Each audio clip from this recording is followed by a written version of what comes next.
तसं माझी एक फ्रेंड आहे जी हायर एज्युकेशनसाठी she move to an another country आणि तिच्या अपार्टमेंटच्या समोर ना एक ब्युटिफुल मॅपल ट्री आहे जे की इंडियामध्ये रेअर आहे आणि ती मला आहे ना त्या मॅपल ट्रीचे फोटोज हमेशा पाठवते. सो जेव्हा पण फॉल सीझन यायचा ना the leaves use to lose out आणि जेव्हा स्प्रिंग सीझन यायचा ना छोटे छोटे फ्लावर्स त्याला यायचे पण that tree was not recognizable. आणि अजून काही दिवसानंतर that leaves use to be recognizable and the tree was itself again. हेच तर सगळ्यात मोठं कमबॅक आहे.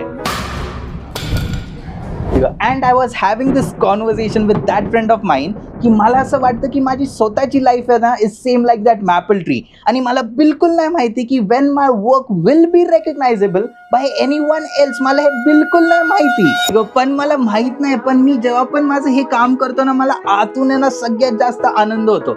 मला अजूनही माहित नाही हे कशामुळे